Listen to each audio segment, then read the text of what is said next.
오후 성경 공부 시간에 기도 시리즈를 공부하고 있습니다. 오늘 8번째 시간으로 예수님의 이름으로 하는 기도라는 제목으로 살펴보도록 하겠습니다. 같은 설교를 듣는데도 어떤 사람은 완전히 변화되는 새 사람이 되고 다른 사람은 전혀 변화되지 못하는 경우가 있습니다. 왜 그럴까요?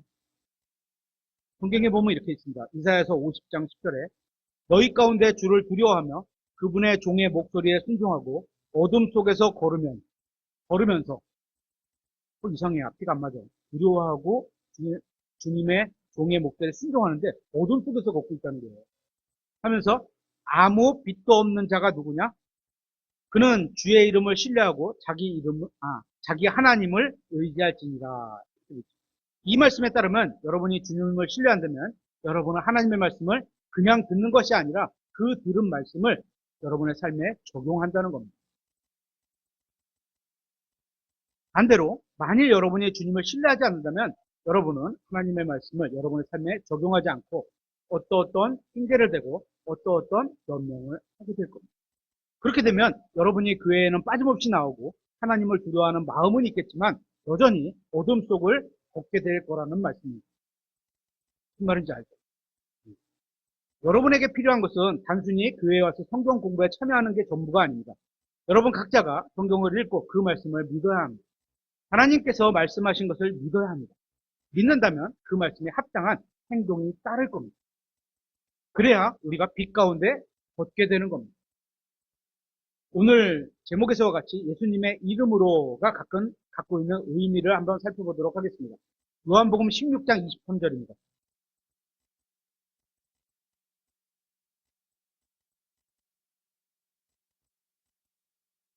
요한복음 16장 23절.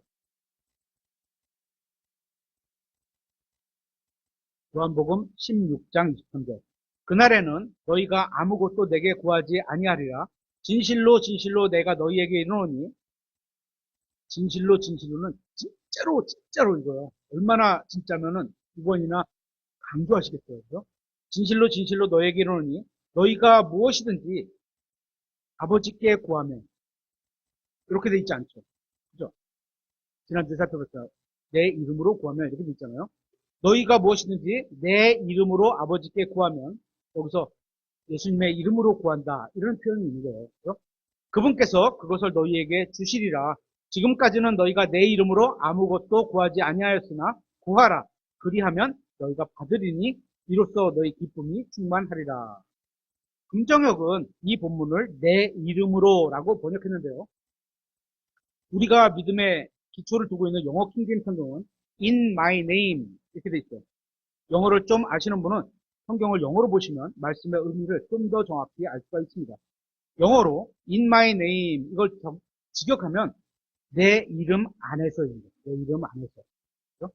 내 이름 안에서는 내 이름으로의 의미를 포함하고 있는 더 넓은 의미라고 할 수 있습니다. 내 이름으로 이렇게 하면 영어로 직역하면 by name, by my name 이렇게 되어 있죠. 이는 우리가 하나님의 말씀인 빵, 신정 성경은 브레드를 빵이라고 제대로 번역했죠. 이 되어 있는데 개역 성경은 밥이라고 번역했잖아요. 그죠? 빵이 갖고 있는 특성하고 밥이 갖고 있는 특징은 음식이라는 거하고 양식이라는 거 요거만 있지 부서진다는 의미를 낼 수가 없어요. 빵은 부수는 의미가 있거든요. 그죠? 예수님께서 우리의 죄를 위해서 몸을 부수셨다 할 때 빵을 띄잖아요. 그죠? 똑같이 찍 늘어지는 게 아니라 딱 부서지는 거지. 그런 그러니까 의미를 제대로 전달하려면 빵은 빵을 떡으로 번역하면 안 되는 거예요. 그죠? 이렇게 의미를 감소시키는 것과 비슷한 겁니다. 왜냐하면 성경에는 by name이라고 말씀을 별도로 하고 있습니다. 그러니까 예수님의 이름으로라는 게 다른 데서는 by name이 영어로 있는데 굳이 이거를 그냥 예수님의 이름 안에서 이래도 되는데 by name 이렇게 번역합니다. 그러니까 예전에 개역 성경의 어떤 음률이나 이런 걸 조금 참조해서 쓰셨는지는 모르겠지만 어쨌거나 영어 성경에는 그렇다는 겁니다. 그렇죠? 성경에서 말씀하실 때 다른 것은 같은 것이 아닙니다. 예전에 우리 간석동에 있을 때 이런 설교 많이 들었어요. 다른 것은 같은 것이 아니다. 이런 얘기예요. 시편 54편 1절에 보면 by name 이렇게 써요. 주의 이름으로라고 여기서는 바르게 번역을 했습니다. 우리가 성경에 기록된 하나님의 말씀을 접하면서 다른 어떤 두 개의 단어를 하나님께서 동의어로 말씀하시지 않았다면 행복과 복은 하나님께서 같은 의미다. 이렇게 말씀하셨어요. 창세기 30장 13절에. 그죠? 그렇게 말씀하셨어요. 그럴 때는, 행복하고 복은 같은 거구나. 이렇게 우리가 알고 믿으면 되는데, 이렇게 같다라고 말씀하시지 않은 건 다른 거예요. 다른 걸 같다라고 놓으면 안 돼요. 그죠? 번역할 때 의미만 비슷하면 된다는 식으로 하나님의 말씀을 대하면 하나님의 뜻이 왜곡되거나 축소되거나 확대될 수도 있습니다. 다만 우리나라 표현상으로는 내 이름 안에서 라고 한다면 일반적으로는 잘 사용하지 않는 단어입니다. 표현이. 그래서 독자들이 좀 어색해 할 수는 있을 거예요. 그래서 이렇게 번역한지는 잘 모르겠습니다. 그죠? 어쨌거나 의미는 다른 것은 알고 우리가 읽을 때 이게 이거였지 이렇게 알고 읽으시면 됩니다. 오늘은 번역의 말씀을 전하는 게 아니기 때문에 하나님의 말씀이 in my name을 저도 그냥 한글로 내 이름으로 라고 표현하면서 말씀을 전하려고 합니다. 여러분은 in my name을 내 이름이 갖고 있는 권능 안에서 라고 이해하시면 됩니다.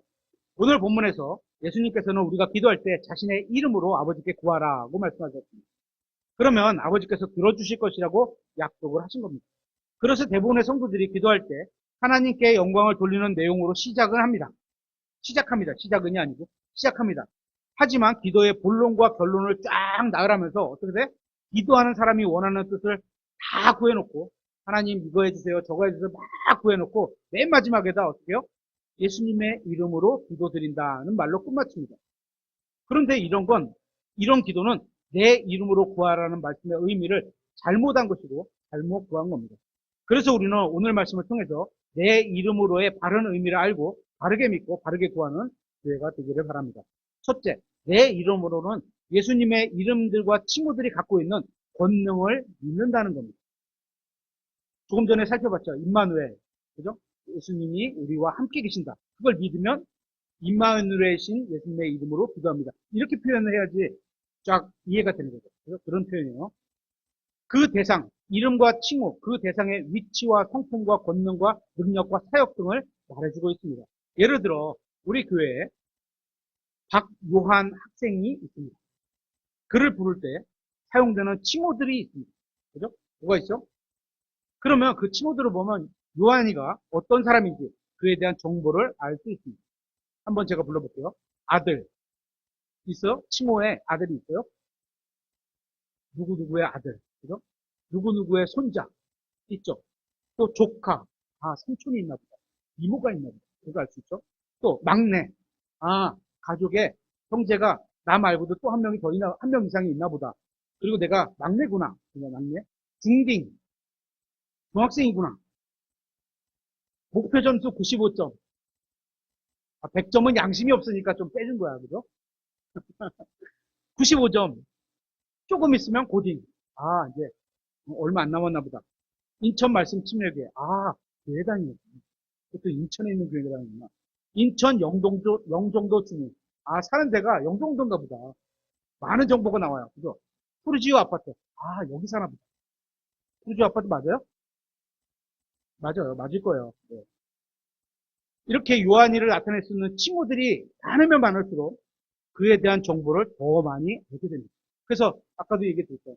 예수님의 칭호로 예전에 아주 예전에 10년이 넘었을 때 공부한 게 320가지가 넘는데 그죠? 개인적으로 찾아서 공부한 것까지가 500가지가 넘는데 그거를 하나씩 하나씩 묵상을 해보는 거예요. 성경을 찾아가면서 한 장 한 장씩 찾아가면서 묵상을 해보는 거예요. 예수님이 이런 분이구나. 나에게 이렇게 가까이 계시구나. 이걸 자꾸 찾아서 알아가야 돼요. 그래서 어떤 교회에서는 매월 첫째 주에 예수님의 이름과 칭호인가 이런 설교를 갖고 한 2, 3년 동안 계속 하시는, 제가 요새는 안 보니까 잘 모르겠는데 있으실 거예요. 그래서 많이 알면 할수록 우리가 예수님의 어떤 분이신가, 어떤 사역을 하시는가 이런 거를 금방 확실하게 빨리 알 수 있어요. 친구들의 관심을 갖고 성경을 읽어가면 예수님의 사역과 성경 말씀의 이해도가 더 넓어집니다. 그렇게 되면 예수님의 이름을 근거로 하는 기도의 퀄리티도 높아집니다. 그죠? 내가 한참 기도할 때 나의 병을 위해서 아니면 누구의 어떤 아픔을 위해서 병고침을 위해서 기도할 수 있잖아요. 그럴 때 어떻게? 예를 들어서 개혁성경을 하면 라파이신 예수님의 이름으로 이럴 수 있는 거죠. 치유하시는 하나님 이런 표현이잖아요. 그죠? 그런 하나님의 이름을 갖고 계시니까 그 이름을 믿고 기도하는 거예요. 그죠? 하나님은 자신의 칭호에 맞도록 일을 하시는 분입니다. 한번 확인해 보겠습니다. 창세기 17장 1절.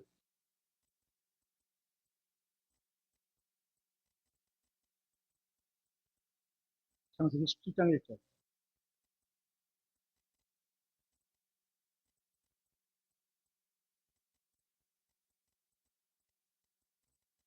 창세기 17장 1절. 아브람이 99세였을 때 주께서 아브람에게 나타나 그에게 이르시되 나는 전능자 하나님이시니라. 전능자 하나님. 이름이 뭐예요? 전능자 하나님. 능치 못할 일이 없다. 다 할 수 있다. 그런 거예요. 그죠? 죽은 자도 살릴 수 있다. 없는 것도 있게 할 수 있다. 이런 능력이에요. 그죠? 너는 내 앞에서 걸으면 완전할지니라. 하나님은 아브라함에게 자신을 여호와로는 알리지 않으셨어요. 구약에 보면 우리 영어 성경으로 LORD를 다 대문자로 쓰면 그 옛날에 쓰던 개혁 성경에서는 그걸 여호와 이렇게 번역했어요. LORD가 다 네 글자가 다. 그러니까 대문자로 되어 있는 거는 여호와 이렇게 번역했는데 우리 신경 성경은 그거를 주라는 대문자 굵은 글씨를 썼죠. 주. 그래서 어쨌거나 그 구분을 해서 해놓으셨는데 여호와라는 이름은 구원하신다는 의미를 갖고 있습니다. 그죠? 창세기 17장의 아브라함에게는 구원보다 죽은 자를 살리는 전능자이신 하나님을 믿는 믿음이 필요했기 때문에 이 이름으로 나타나신 겁니다. 그런데 동일한 하나님께서는 모세에게 자신의 백성을 구원하실 분임을 믿도록 하기 위해서 자신이 여호와로 알려주셨습니다. 이것도 확인해 보겠습니다. 출애굽기 6장 1절. 지호바, 여호와.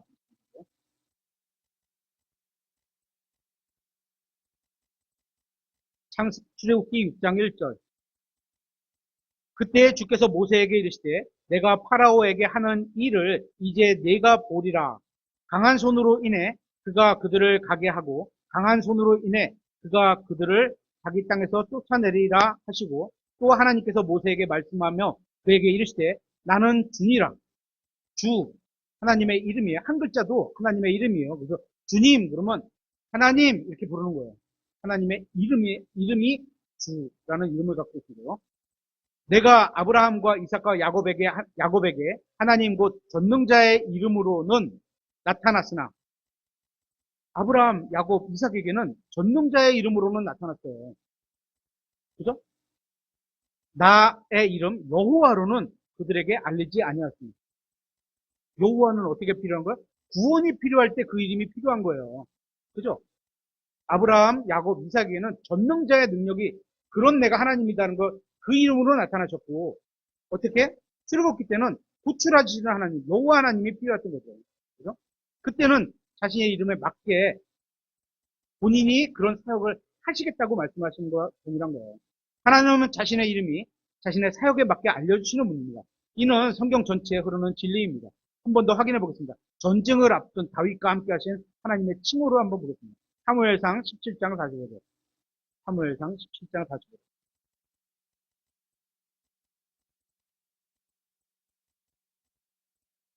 사무엘상 17장 45절.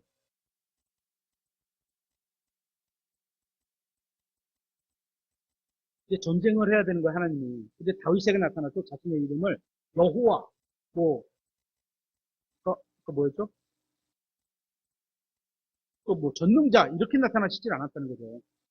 17장 45절. 이에 다윗이 그 블레셋 사람에게 이르되, 너는 칼과 창과 방패를 가지고 내게 오거니와 나는 네가 도전한 이스라엘 군대의 하나님의 자신의 이름을 뭐라고 표현하셨어요? 이스라엘 군대의 하나님이에요. 그렇죠? 하나님인 하나님인데 이스라엘 군대하고 관련이 있다. 이런 거예요. 곧 만군의 주, 모든 군대의 주인이신 이름으로 모든 군대의 주님이다. 그 이름으로 내게 가노라. 이런 거예요. 그렇죠?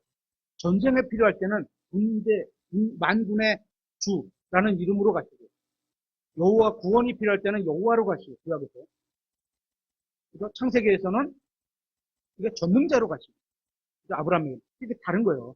다윗은 아브라함에게 나타나신 전능자 하나님의 이름을 믿고 전쟁에 나가지 않았습니다. 또한 모세에게 나타나신 구원자 여호와의 이름을 믿고 전쟁에 나가지 않았습니다. 다윗은 전쟁에 나갈 때 이스라엘 군대 하나님 곧 만군의 주의 이름으로 이름을 믿고 전쟁에 나갔습니다. 제가 무슨 말을 전하는지 이해가 가십니까? 하나님의 역사는 그때그때 필요한 상황에 맞춰서 적합한 자신의 이름을 계시해 주시고 그 주신 이름을 믿는 믿음이 필요하다는 겁니다. 신약 성경으로도 확인해 보겠습니다. 계시록 1장 1절입니다. 계시록 1장 4절입니다.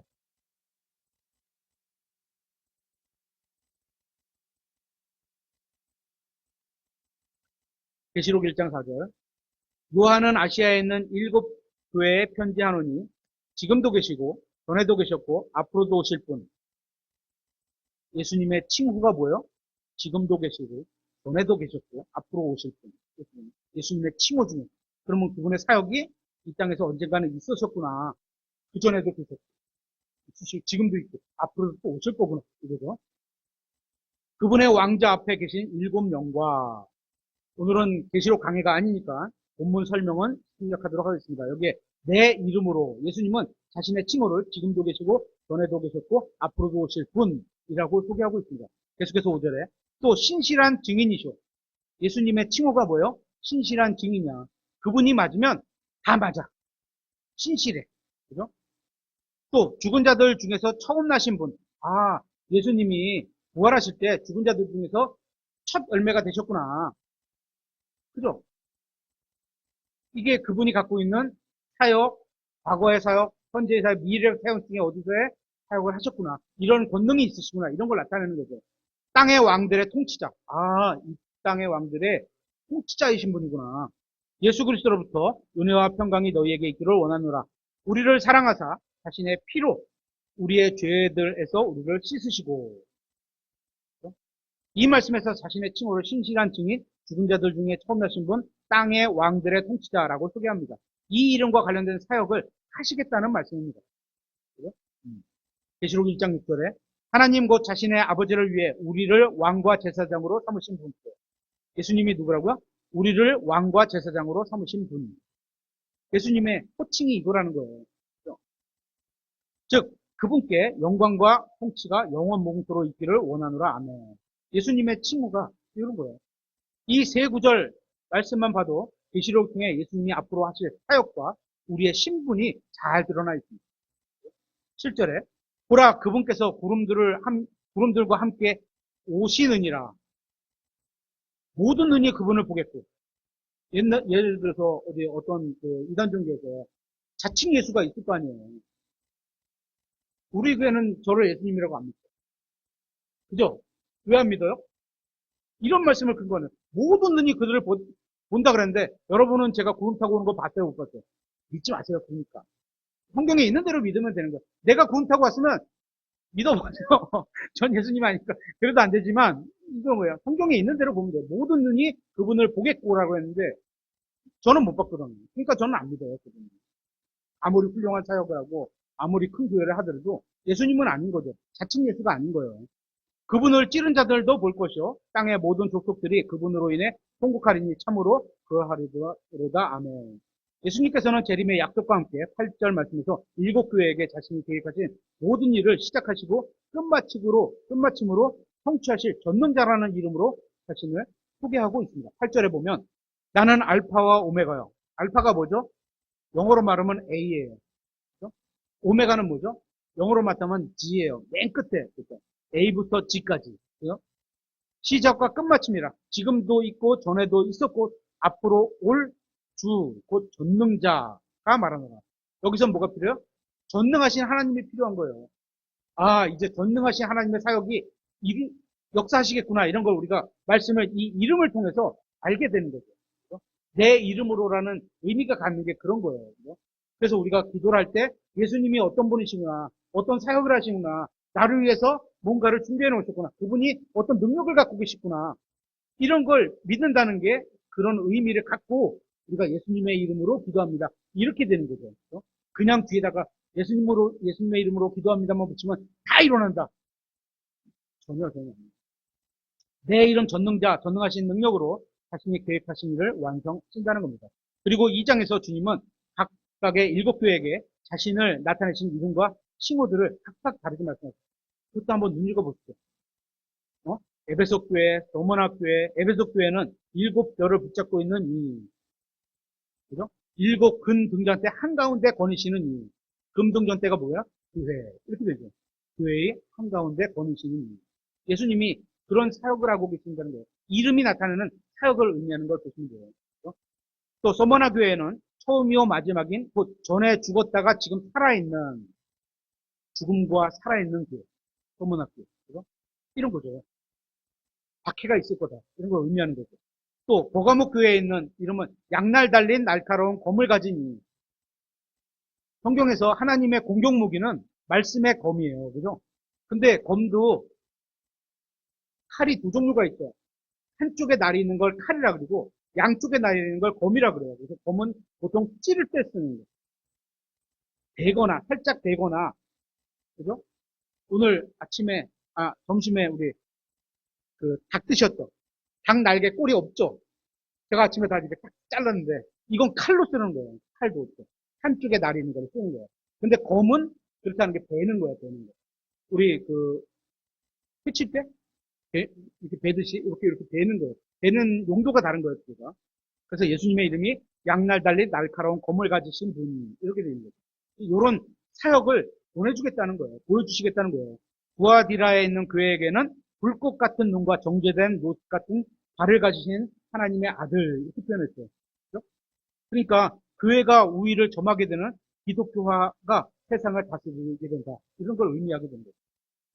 사도교도 하나님의 7영과 7별을 가진 이라고 예수님은 자신을 소개하셨어요. 이거 뭐야? 그의 일부가 세상의 보호와 지배하에 자신을 내려놓는 사대교회가 된다는 겁니다. 필라델피아 교회도 거룩하시니 진실하시니 다윗의 열쇠를 가지시니 다 예수님의 칭호들이 나타나죠. 거룩하시니 진실하시니 다윗의 열쇠를 가지신 분. 박해받은 남은 자들이 부패한 종교 세상으로부터 분리되는 필라델피아의 모습을 그런 사역을 나타내 보여주는 거죠. 또 마지막으로 라우디키아 사람들의 교회에서는 아멘이요. 아멘이 뭐죠? 우리 은국이 아멘 알아요? 아멘이 뭐죠? 우리가 다 기도하고 아멘 그러잖아요. 아멘이 뭐죠? 예. 하나님이 말씀하신 게 저도 동의하고 그렇게 믿겠습니다. 이런 의미예요. 그죠? 앞에 누군가가 기도를 할 때 우리가 다 같이 끝나고 아멘 이러잖아요. 그 말씀에 동의하고 같은 믿음으로 가겠습니다. 그런 의미를 가진 단어죠. 이런 친구들로 통해서 예수님이 그 교회에 어떤 사역을 하시겠다, 어떤 권능으로 참여하시는구나 이걸 보게 되는 겁니다. 이렇게 주 예수님은 자신의 이름을 통해서 2000년 교회사와 함께 역사하고 계심을 말씀해 주신 겁니다. 그러니까 예수님께서 내 이름으로 구하라고 하신 말씀에서 내 이름으로란 성경에 기록된 주님의 이름들과 칭호들을 믿고 그분이 그런 본능을 갖고 계시구나 예수님이 그런 걸 믿고 구한다는 의미를 담고 있는 겁니다. 그분의 이름들과 칭호들이 갖고 있는 의미를 믿고 주님의 이름으로 기도를 하는 겁니다. 실제 예로 위로가 필요한 내용의 기도를 드릴 때 그렇죠. 우리가 기도할 때 누군가의 내 위로도 필요하고 누군가의 위로가 필요할 때는 어떤 이름이 있어요? 예수님의 위로자 있으시잖아요. 성령님을 또 다른 위로자라고 하지만 예수님도 위로자시거든요. 하나님은 위로자시거든요. 그러니까 누구를 위로할 때는 예수님의 이름으로라는 말에 위로자이신 예수님의 이름으로 이렇게 의미가 함축되어 있는 내용으로 기도하는 거죠. 그걸 우리가 표현은 안 하지만 마음으로 믿어야 된다는 거죠. 그렇죠? 또 삶의 불안에서 평안을 구할 때 평화의 통치자이신 예수님의 이름으로 이렇게 구할 수 있는 거죠. 또 주님의 도움이 필요할 때 나를 도우시는 예수님의 이름으로 무슨 말인지 아시겠죠? 그런 거를 의미를 담고 예수님의 이름으로라는 표현을 쓰는 겁니다. 여러분은 예수님의 어떤 이름과 칭호를 믿고 기도하십니까? 예수님의 이름과 칭호에 대해서 더 궁금하신 분은 제가 공부했던 자료를 제공해 드리겠습니다. 여러분이 예수님의 이름을 많이 할수록 여러분의 기도와 신앙이 더욱 단단해지실 거라고 생각이 됩니다. 둘째, 내 이름으로는 하나님과 사람의 중재자이신 예수님을 믿는 겁니다. 이제 그 앞에 첫 번째 얘기한 것처럼 하나의 예를 하나만 딱 빼내는 거예요. 그죠? 예수님이 누구예요? 중재자이신 예수님이잖아요. 중재자라는 표현이 있잖아요. 그죠? 하나님과 사람 사이에는 중재자이신 예수님이 없이는 구원은 불가능합니다. 그렇죠. 또한 우리의 신앙생활에서 중재자이신 예수님을 통하지 않고는 아버지께 도달될 수가 없습니다. 중재자는 양쪽, 그러니까 하나님과 사람을 다 이해할 수 있어야 자격이 있는 겁니다. 창조주 하나님은 사람에게 자신의 말씀으로 뜻을 전하는데 사람은 그 뜻을 알아듣지 못합니다. 그러면서 사람들은 하나님께 사람의 뜻을 들어달라고 구합니다. 그런데 하나님은 자신의 뜻을 돌이키지 않으시는 분입니다. 그렇죠? 사람이 하나님의 뜻을 돌이켜달라고 막 구한다고 하나님이 아침에 이랬다가 저녁에 이랬다 막 이렇게 바뀌나요? 안 그러죠. 그래서 하나님께서는 자신의 선한 뜻을 사람들에게 전하기 위해서 어떻게 하셔야 돼요? 사람으로 오셔야 하는 겁니다. 그죠? 그분이 하나님과 사람의 중재자이신 예수님이신 겁니다. 디모데전서 2장 5절에 한 하나님이 계시고 원가십니다. 이거를 번역하기가 진짜 어려운데 제가 봤을 때는 한 분 이렇게만 한 분 하나님 이렇게 버리면 그죠? 삼위의 하나님이 가려질 수 있고 그죠? 한 하나님 원갓 그냥 있는 대로 한 하나님 이렇게 번역하는 게 제일 적절한 것 같아요. 제가 보기에는 한 분 하나님 이렇게 표현하면 삼위의 하나님이 가려질 수가 있어요. 잘못 표현하면 세 인격체이신데 한 하나님으로 보신 거죠. 하나님과 사람들 사이에 한 중재자가 계시니 곧 사람이신 그리스도 예수님이시다. 예수님의 나타나신 칭호를 한번 보죠. 한 중재자. 유일한 중재자라는 거예요. 하나는. 그죠? 하나님으로서가 아닌 사람이신 그리스도 예수님이라는 것. 사람이신 그리스도 예수님. 저희 집에는 2년 된 강아지를 키우고 있습니다. 우리는 사람이기 때문에 동물과 온전한 교제를 나눌 수 없습니다. 요셉 형제님 맞나요? 맞아요. 네. 아파도 모르고요. 뭘 먹었는지 배탈 나도 말도 못하고요. 그냥 낑낑낑 이러고 말아요. 찾아가야 돼요. 아무리 동물과 가까이 지낸다 해도 완전한 의사소통을 할 수는 없습니다. 그저 제한적이고 경험적이고 기본적인 의사소통만 할 뿐입니다. 그래서 저는 개와 대화를 나눌 수 없습니다. 왜죠? 저는 개가 아니기 때문입니다. 개도 저와 대화를 나눌 수 없습니다. 개도 인간이 아니기 때문에 사람의 뜻을 알지 못합니다. 하지만 사람들이 생각하기에 왜냐하면 하나님께서 사람을 짐승을 다스릴 수 있는 그런 위치에 두셨잖아요. 그죠? 더 나은 위치예요. 그죠?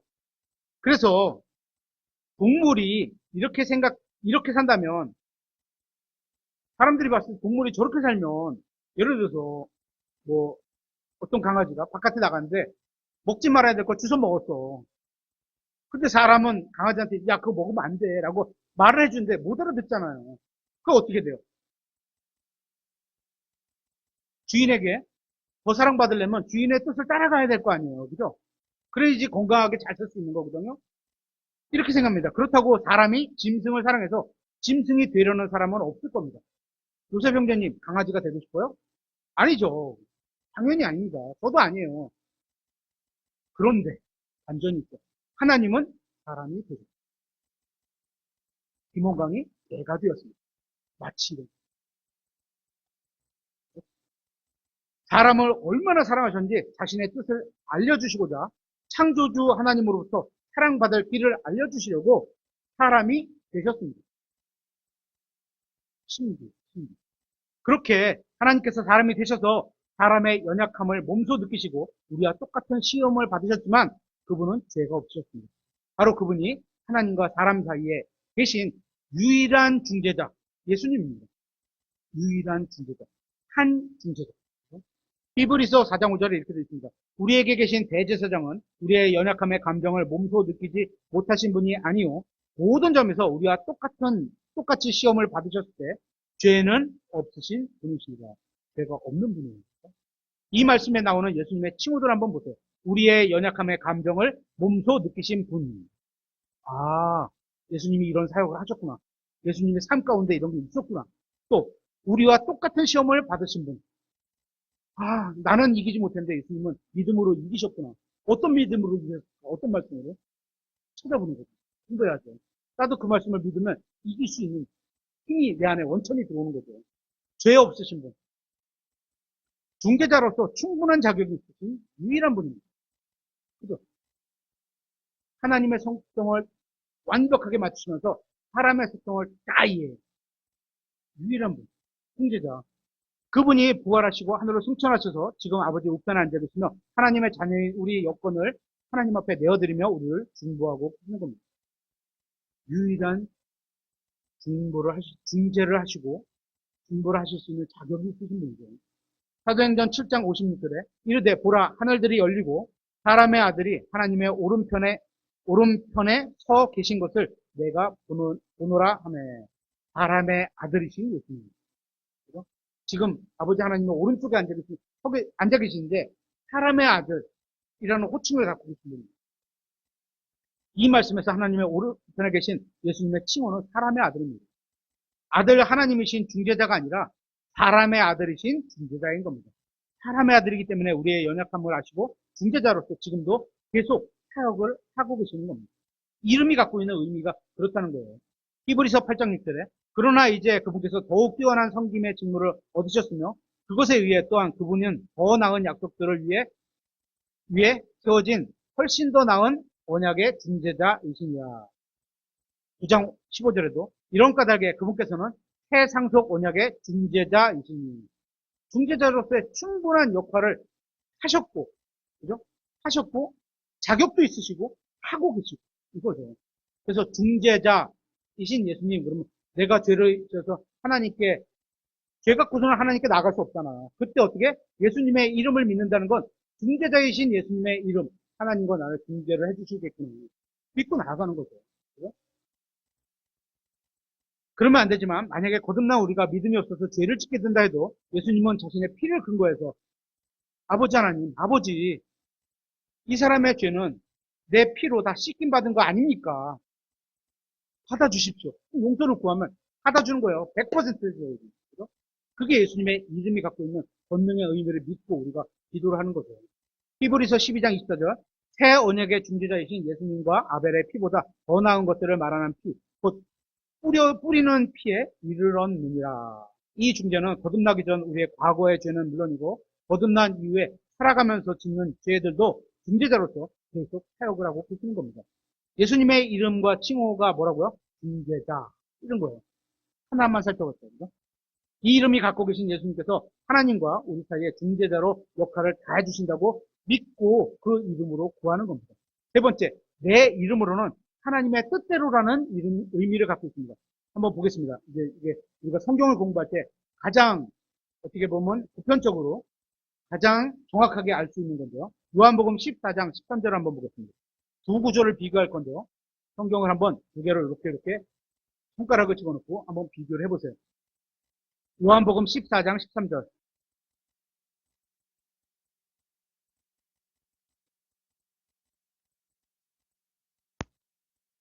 요한복음 14장 13절.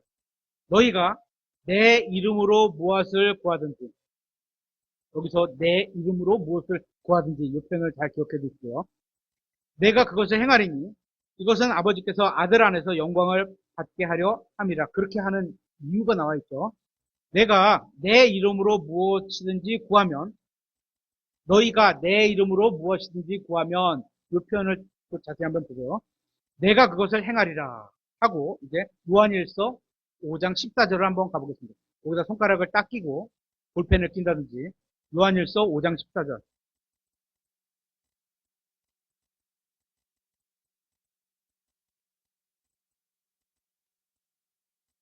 성경을 성경으로 해석한다 이런 표현 들어보셨어요? 이게 그런 의미를 갖고 있는 구절이 있습니다. 이렇게 우리가 공부를 하면 하나님의 뜻에 벗어나지 않는 아주 건전한 방법입니다. 요한일서 5장 14절. 그분 안에서 우리가 가진 확신은 이것이니 곧 우리가 그분의 뜻대로 무엇이든지 구하면 이렇게 돼 있잖아요. 그죠? 다시 요한일서 여기 그냥 보시고 요한일서 5장 14절에 그분의 뜻대로 무엇이든지 구하면 여기에다 눈을 두시면 제가 아까 읽은 요한복음 14장 14절 한번 읽어볼게요. 내 이름으로 무엇이든지 구하면 이렇게 돼 있어요. 그럼 두 개를 딱 맞춰보면 뭐죠? 내 이름으로 무엇이든지 구하는 게 그분의 뜻대로 무엇이든지 구하는 거구나. 알 수 있는 거예요. 그죠? 그러면 이루어진다는 거예요. 그러니까 예수님의 이름으로 구한다는 건 하나님의 뜻대로 구한다는 거예요. 의미가. 그죠? 뭔지 아시겠죠? 그래서 마가복음 14장 36절에도 이르죠.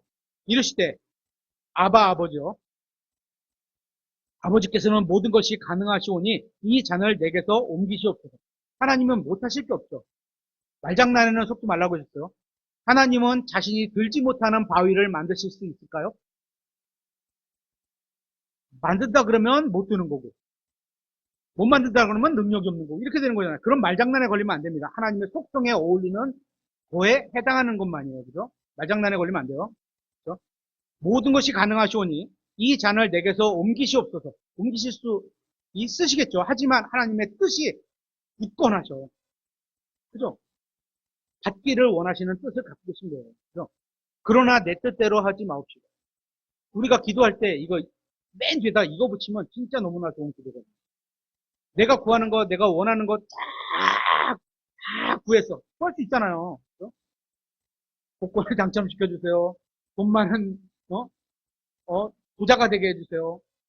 멋진 남자친구 생기게 해주세요. 뭐 이럴 수 있잖아요. 다. 구할 수 있죠. 하지만 맨 마지막에, 그러나 내 뜻대로 마옵시고 아버지의 뜻대로 하옵소서. 이거죠. 멋있잖아요. 하옵소서 하시고, 우리가 주님께 기도를 드리는 내용이 하나님의 뜻대로 기도를 해야 예수님을 통해 하나님께서 들어주신다는 겁니다. 이는 주님이 중보기도와도 관련이 있습니다.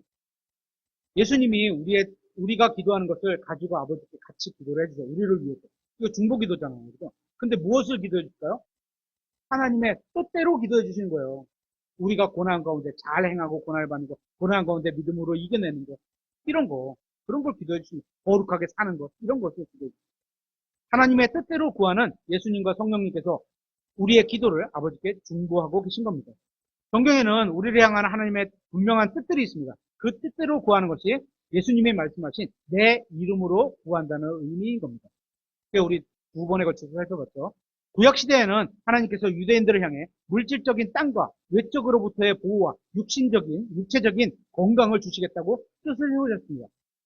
신명기 11장 22절에 너희가 만약이에요. if 이렇게 됐어요. 조건문이에요. 뭐뭐뭐 하면 해줄게. 이런 조건문이에요. 성경도 잘 보셔야 돼요. 만약이 있는 것과 없는 게 있어요. 신약 성경에서 복 주시는 거는 만약이 없는 경우가 많아. 근데 유대인들에게 주신 이 땅에서 물리적인 축복은 뭐야? 만약 이렇게 돼 있어요. 너희가 이렇게 하면 내가 이거 해줄게. 조건문이에요. 내가 너희에게 명령하는 이 모든 명령을 부지런히 지키고 행하여 주 너희 하나님을 사랑하고 그분의 모든 길로 걸어 그분을 굳게 붙들면 주께서 이 모든 민족들을 너희 앞에서 쫓아내실 터이므로 만약 니네가 이렇게 하면 쫓아내. 이거예요. 그죠? 그러니까 다 중간에 거 빼먹고 쫓아내 주신다. 이것만 갖고 있으면 안 되는 거죠. 조건이 합당하지 않잖아요.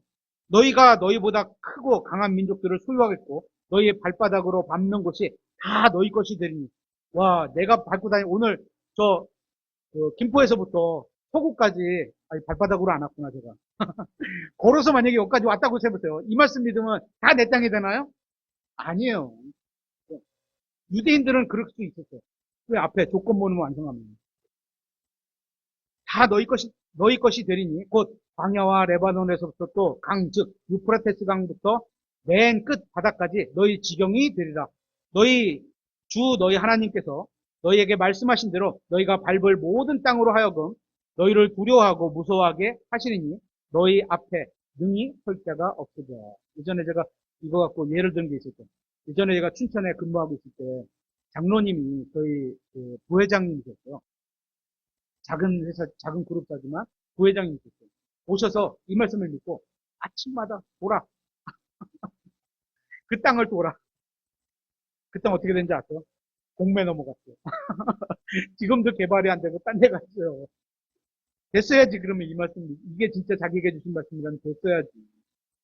신명기 11장 26절 보라 내가 이날 복과 저주를 너희 앞에 두나니 너희가 만일 여기서도 조건문이 있는 거예요. 만일 내가 이날 너희에게 명령하는 주 너희 하나님의 명령들에 순종하면 복을 받을 것이다. 유대인에게 주신 말씀에 순종하면 복을 받을 거야. 만약 아니면 어떻게 돼? 너희가 만일 내가 이날 너희에게 명령하는 길에서 돌이켜 떠나 뭐요? 생활을 할지언정 마음에 없어. 믿음이 있어야 되는데 하나님의 말씀을 듣고 행실은 있을지 몰라. 이웃을 사랑하는데 뭘 주기는, 꼬주기는 해. 근데 마음이 약해. 이거 나중에 이거 여기 꼬투리 잡아가지고 내 종으로 삼아야지. 이러면 안 된다는 거죠. 돌이켜 주 너희 하나님의 명령대로 순종하지 아니하고 너희가 알지 못하던 다른 신들을 따라가면 저주를 받을 거라. 탐심은 우상숭배니. 신약 성경에 있잖아요. 그죠? 뭐 부처 상만 우상이냐? 아니에요. 뭐 마리아 상만 우상이냐? 아니에요. 우리 마음속에 탐심이 있으면 우상숭배예요. 그런 거 따라가면 여기는 뭐 유대인에게 주신 말씀이니까 이 말씀을 따르면 저주받을 수 있다는 거예요. 우리가 직접적인 저주는 아니지만 탐심이 우상숭배라고 하잖아요. 그런데 신약 성경에는 하나님께서 교회를 향한 영적인 축복의 뜻을 세우셨습니다.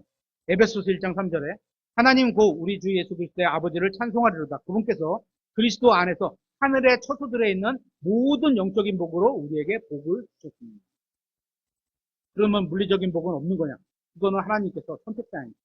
하나님이 보실 때 필요하다고 보면 주실 수 있고 주시죠. 하지만 그게 약속으로 주어지지는 않았다는 거예요. 그러니까 모든 사람이 다 잘 살아야 신약 성경에 어울리지 않는 소리가. 신약 시대의 모든 사람을 향해 세우신 하나님의 뜻은 모든 사람이 예수님처럼 되는 겁니다. 모든 사람이 구원받는 것, 진리의 지식에 이르는 것, 세상에서 건짐을 받고 거룩한 생활을 하는 것, 잘 행하는 것, 그리고 그 가운데 고난을 받는 것, 하나님을 섬기는 것, 부르심을 받는 것, 그리스도인에게 나아가 함께 힘을 얻는 것, 중보기도 하는 것, 항상 감사하는 것, 이런 것이 우리가 지지난 2번에 걸쳐서 살펴본 거잖아요. 그죠? 이런 뜻을 세우신 겁니다. 그런데 하나님께서 유대인을 향해 세우신 뜻을 마치 교회인 우리에게 적용해서 물리적인 부유함이나 육체의 건강이 나를 향한 하나님의 뜻이라고 믿고 기도하는 것은 하나님께서 약속하신 대상이 다른 거예요. 은설아, 오늘 제가 제 딸에게 이따 10만 원을 주기로 약속했어. 그럼 은설이 받아요? 못 받아요? 왜 못 받아? 딸인데. 왜 못 받아? 제 딸이 아니기 때문에. 대상이 다르잖아요. 그죠? 유대인은 유대인에게 하신 약속이 있고, 교회는 교회에게 하신 약속이 있고. 그래서 제 딸에게 내가 10만 원을 주도록 은설이에게 줄 의무는 없어. 주고 싶은 마음이 있어. 그죠? 그런 거예요. 그죠?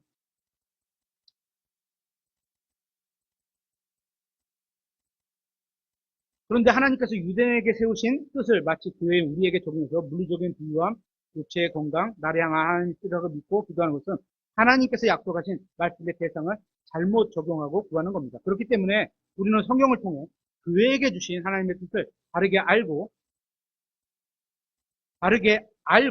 믿고 구해야 하는 겁니다. 베드로전서 4장 1절에 이렇게 되어 있습니다. 그러므로 그리스도께서 우리를 위해 육체 안에서 고난을 당하셨은즉 그와 같이 너희도 같은 생각으로 무장하라. 어떻게? 예수님이 올바르게 살고 선하게 살고 바르게 살았는데 고난을 당하셨어. 그와 같은 생각으로 너희도 무장하고 살아가라. 육체 안에서 고난을 당한 자. 하나님, 나 고난 당하지 않게 해주세요. 하나님의 뜻에 완전 반대되는 기도가. 그죠? 고난이 오더라도 믿음으로 이겨낼 수 있게 해주세요. 이렇게 돼야 되는데 고난이 아예 오지 않게 해주세요. 이거는 하나님의 뜻에 어긋난 고난을 통해서 주시고자 하는 게 있는데 고난당하는 자는 이미 죄를 그쳤나니 그런즉 그는 육체 안에서 남은 때를 더 이상 사람들의 정욕에 따라 살지 아니하고 오직 하나님의 뜻에 따라 살아야 하리라. 하나님께서 우리를 세우신 뜻은 예수님과 같도록 영적으로 성장하게 만드시는 겁니다. 에베소서 4장 15절 오직 사랑 안에서 진리를 말하며 모든 일에서 그분 안에 이르도록 모든 일에서 뭐 사랑, 온유, 뭐 오래 참음, 인내, 그죠? 다 모든 일에서 그분 안에 이르도록 성장하게 하려 합니다. 그분은 머리신이 곧 그리스도시니라. 그러므로 우리가 기도하는 마지막에 예수님의 이름으로라는 말에 갖고 있는 의미는 하나님의 뜻대로 구한다는 의미입니다. 만약 우리의 기도 내용이 하나님의 뜻에 합당하지 않게 구했다면 예수님이 말씀하신 것처럼 그러나 내 뜻대로 하지 마옵시고 아버지의 뜻대로 하옵소서 라고 바르게 정정하는 기도를 드리게 됐습니다. 네 번째, 주님의 이름으로 주님은 자신이 하신 말씀을 신실하게 지키는 분임을 믿는 겁니다. 예수님은 신실하신 이라고 되어 있잖아요. 예수님의 이름 중에, 그죠? 그 이름이대로 예수님께서 이루시겠구나, 이걸 믿는 거죠. 어떤 사람이 자신의 이름을 걸고 말하면 그 사람의 말은 곧 그 사람과 동등한 권위가 부여됩니다. 조선시대 사극을 보면 시장이나 광장이나 사람들의 출입이 많은 관청 대문에 방을 붙입니다. 그 방에는 왕이나 고을, 사또가 전하는 내용을 글로 써서 벽에 붙입니다. 그 글은 발의한 누구? 왕이나 사또나 누군가 도장을 찍은 사람이 같은 권위가 주어지는 겁니다. 그래서 벽보를 뜯으면 어떻게 돼요? 처벌받죠. 방을 함부로 띄우면 처벌받아요. 그죠? 이렇게 어떤 사람이 그 사람의 이름과 그 사람의 말은 동등한 권위가 있는 겁니다. 그래서 우리가 하나님을 믿는데 하나님을 믿는 게 뭐야? 하나님의 말씀인 성경 말씀을 믿는 거예요. 그분의 말과 그분을 동등하게 권위를 주어주는 거죠. 계시록 3장 8절에 내가 네 행위를 아노라. 보라, 내가 네 앞에 열린 문을 두었으니 아무도 그것을 닫지 못하리라. 내가 적은 힘을 가지고도 내 말을 지키며 내 이름을 부인하지 아니하였도다. 하나님은 자신의 이름으로 대언자들에게 말씀하시고 그 전한 말씀들이 기록되어 있는 책에 하나님 자신과 동등한 권위를 부여하고 계십니다. 역대하 33장 18절에 이렇게 되어 있습니다. 보라, 이제 므낫세의 나머지 행적과 그가 자기 하나님께 드린 기도와 선견자들이 주 이스라엘의 하나님의 이름으로 그에게 전한 말씀들은, 우리도 성경 있죠? 이스라엘 왕들의 책에 기록되어 있어. 하나님의 이름으로 대언자의 대언, 글, 이러한 예는 성경에서 많이 찾아볼 수 있습니다. 신약 성경도 예외가 아닙니다. 사도행전 5장 40절에 이렇게 되어 있습니다. 그들이 그의 말에 동의하고 사도들을 불러 때리고 그들이 예수님의 이름으로 말하지 못하게 명령한 뒤에 예수님의 이름으로 말하지 못하겠다. 표현이 됐죠? 그들을 놓아주니라. 예수님의 이름으로 말하지 못하라고 명령한 겁니다. 예수님은 하나님이시고 그분은 아버지의 뜻을 말하는 분입니다. 우리에게는 그분의 뜻이 기록된 성경이 있습니다. 사도행전 5장 40절을 다시 이해하면 예수님의 이름으로, 즉 예수라는 이름 안에서 말하지 말라는 겁니다. 하나님이 하신 말씀 안에서 말을 하지 말라는 겁니다. 예수님은 하나님이시므로 하나님의 말씀 안에서 말을 하지 말라는 겁니다. 세상은 우리에게도 동일한 것을 요구합니다. 세상 안에서 말을 하지 말라. 말을 하라고 합니다. 세상 안에서 말을 하라. 세상적인 거를 말해라. 그런데 예수님 안에서는 말을 하지 말라고 합니다. 세상적인 눈점도 그렇고, 세상적인 시사도 그렇고, 세상적인 삶도 그렇고, 다 그렇게 살아가니까 너도 그렇게 살라는 겁니다. 하지만 결코 예수님 안에서는 말하지 말라는 겁니다. 이는 사도시대뿐만 아니라 지금도 이 세상의 통치자인 마귀가 움직이는 시스템 속에서 그들과 같이 말하고 생각하고 그들과 함께 무리져서 그들과 같은 방식으로 살아가는 영적인 압박이 따릅니다. 그죠? 근데 그걸 거절하면 어떻게 해요? 힘들죠. 그죠? 그러나 우리는 힘들지만 그만한 보상이 있는 거죠. 그죠? 그러나 우리는 예수님 안에서 살아야 합니다. 우리는 예수님의 이름으로 살아야 합니다. 주님은 예수라는 이름으로 불리기 전에도 하나님으로서 말씀이라는 이름으로 불리신 분입니다. 그분에 대해 기록된 책을 우리는 하나님의 말씀이라고 부릅니다. 성경이죠. 그러므로 내 이름으로 구하라고 할 때 내 이름으로는 주님은 자신이 하신 말씀을 신실하게 지키시는 분임을 믿고 구하라는 의미입니다. 오늘 말씀을 마무리하겠습니다. 우리는 예수님께서 내 이름으로 구하라. 그리하면 아버지께서 들어주신다고 약속하신 이 말씀을 믿습니다. 그런데 우리가 매일 매순간 기도를 하며 예수님의 이름으로에 대한 의미를 잘 모르고 매번 중얼거리는 가운데 기도를 끝마쳤을 수도 있습니다. 성경을 보니까 어떤 거예요? 내 이름으로라는 의미는 예수님의 이름들과 칭호들이 갖고 있는 권능을 믿는다는 겁니다. 두 번째, 내 이름으로는 하나님과 사람의 중재사이신 예수님을 믿는다는 겁니다. 세 번째, 내 이름으로는 하나님의 뜻대로라는 의미를 갖고 있습니다. 또 네 번째, 내 이름으로는 주님은 자신이 하신 말씀을 신실하게 지키신 분이라는 것을 믿는 겁니다. 이렇게 내 이름으로 구해야 하는 겁니다. 이렇게 믿고 내 이름으로, 예수님의 이름으로 기도합니다. 이 말의 의미를 알고 구하는 겁니다. 우리의 삶은 항상 선택적인 삶입니다. 그럴 때마다 좋은 이름을 택해야 할 이유가 이겁니다. 마지막 구절인데 한번 찾아보겠습니다. 잠언서 22장 1절.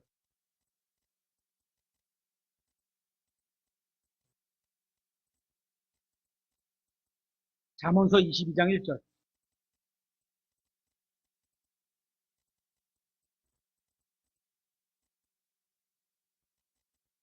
많은 재물보다 비교네요. 많은 재물. 얼마면 많을까요? 어떤 드라마 보니까 50억 이렇게 얘기하는데 50억이면 많죠? 그죠? 적다고 생각하시는 분 있어요? 50억. 네. 많은 재물보다 50억보다 더 좋은 이름을 택할 것이요. 여기서 더 좋은 이름은 good name. good name. 좋은 게 뭐죠? 좋으신 분? 하나님이 좋으신 분. 하나님이 좋으신 분이잖아요. 하나님의 이름. 예수 그리스도라는 이름. 이걸 택하라는 거예요. 이 이름. 많은 재물보다 오히려 좋은 이름을 택할 것이요. 좋은 이름을 택할 것이요. 은과 금보다 사랑 많은 호의를 택할 것입니다. 무슨 말인지 아시겠죠? 그 이름은, 좋은 이름은 주 예수 그리스도의 이름. 하나님께서는 예수님의 이름을 모든 이름보다 훨씬 위에 두셨습니다. 그럼 우리는 어떻게 돼요?